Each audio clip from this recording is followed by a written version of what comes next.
Shalom sahabat Repa yang terkasih dalam Tuhan.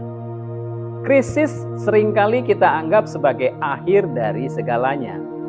Tapi pernahkah kita bertanya, jangan-jangan krisis justru adalah awal dari sesuatu yang Tuhan sedang murnikan dalam hidup kita? Sahabat, hari-hari ini kita melihat begitu banyak krisis.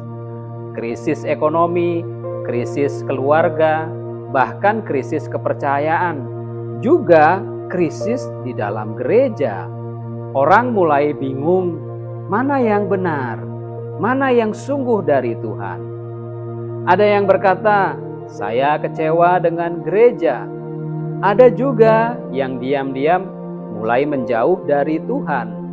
Pertanyaannya sederhana, apakah krisis membuat kita jauh dari Tuhan, atau justru membuat kita mendekat kepada Tuhan? Hari ini kita belajar dari kitab 2 Tawarikh 11 ayat 1-23. Sebuah masa krisis besar saat kerajaan Israel terpecah. Tetapi menariknya, justru di tengah krisis itu Tuhan memurnikan umat-Nya. Jadi sahabat, setelah Raja Salomo wafat, kerajaan Israel terbelah menjadi dua. Rehabeam memerintah di Yehuda, bagian selatan Israel, sementara 10 suku di utara memisahkan diri. Secara politik ini krisis besar.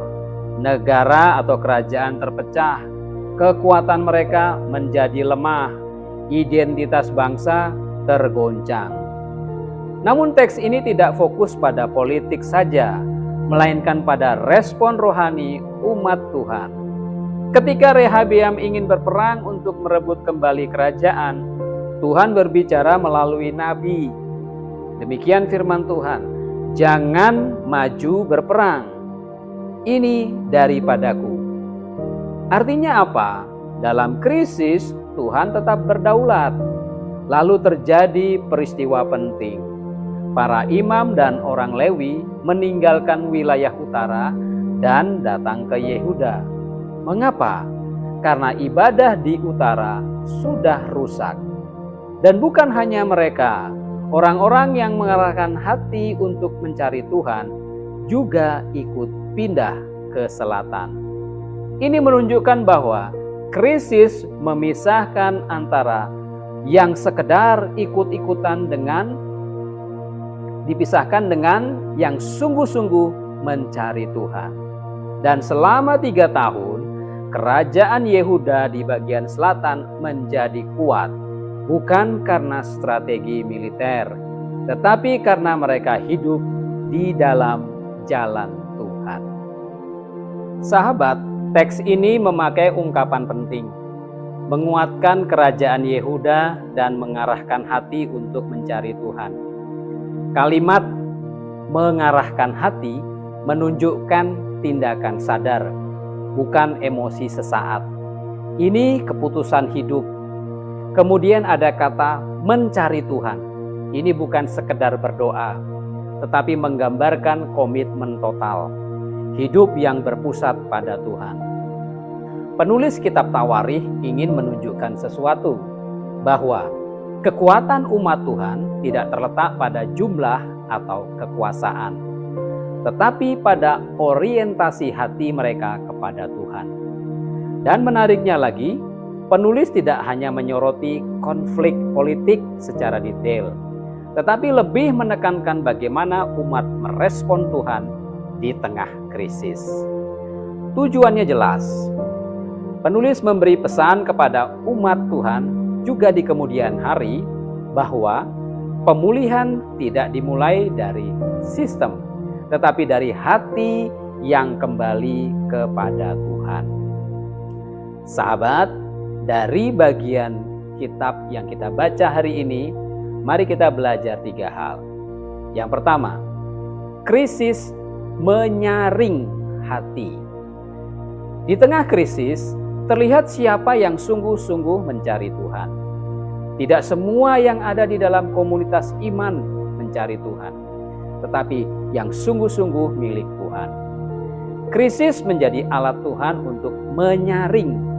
Hari ini juga sama. Ketika keadaan sulit, ada orang yang mundur, tetapi ada juga yang justru semakin dekat dengan Tuhan. Krisis bukan menghancurkan iman sejati seharusnya. Krisis justru menyingkapkan iman sejati. Yang kedua, krisis mengarahkan ulang hidup kita. Orang-orang Lewi meninggalkan kenyamanan mereka demi mempertahankan ibadah yang benar. Ini bukan keputusan yang mudah. Mereka meninggalkan sistem yang salah di utara untuk hidup dalam kebenaran di selatan. Sahabat, kadang Tuhan izinkan krisis supaya kita berhenti dan juga untuk mengevaluasi arah hidup kita. Apakah kita masih di jalan Tuhan atau kita hanya mengikuti arus saja? Krisis adalah panggilan untuk kembali meluruskan arah hidup kita. Yang ketiga, krisis menguatkan yang setia. Alkitab mencatat, selama 3 tahun mereka kuat. Mengapa? Karena mereka hidup dalam jalan Tuhan. Sahabat, kekuatan sejati bukan dari luar, tetapi dari hidup yang berakar pada Tuhan. Mungkin hari ini kita merasa lemah, tetapi kalau kita tetap setia, Tuhan sendiri yang akan menguatkan kita. Jadi sahabat yang dikasihi Tuhan, hari ini kita belajar bahwa krisis itu bukan musuh. Kadang krisis adalah alat Tuhan. Alat untuk apa? Untuk menyaring hati kita, untuk mengarahkan ulang hidup kita, dan juga untuk menguatkan yang setia. Tuhan Yesus sendiri berkata bahwa iman kita akan diuji, tetapi melalui ujian itu iman kita dimurnikan. Pertanyaannya sekarang, apa respon kita terhadap krisis yang kita alami? Apakah kita menjauh dari Tuhan atau justru kita kembali kepada Tuhan? Pesan kunci kita kita untuk hari ini, jangan sia-siakan krisis. Biarkan Tuhan memurnikan hidup kita. Segera ambil keputusan hari ini untuk kembali mencari Tuhan dengan sungguh-sungguh, untuk memperbaiki arah hidup, dan untuk tetap setia apapun keadaannya. Karena pada akhirnya bukan yang kuat yang bertahan, tetapi yang setia kepada Tuhan yang akan bertahan. Mari kita berdoa. Tuhan yang penuh kasih, kami datang di hadapan-Mu dengan segala keadaan kami. Kami mengakui seringkali kami takut menghadapi krisis. Kami ingin semuanya mudah, nyaman, dan aman. Tapi hari ini kami belajar bahwa krisis justru alat di tangan-Mu untuk memurnikan hidup kami. Tuhan, periksalah hati kami. Jika ada yang tidak berkenan, kiranya Engkau membersihkannya. Jika arah hidup kami mulai menyimpang, kiranya Engkau meluruskannya. Berikan hati kami, hati yang sungguh-sungguh mencari Engkau. Bukan hanya saat baik-baik saja, tapi juga saat keadaan sulit. Kuatkan kami untuk tetap setia, meskipun keadaan tidak mudah. Biarlah hidup kami menjadi umat yang murni, yang berkenan di hadapan-Mu. Di dalam nama Tuhan Yesus kami berdoa. Amin.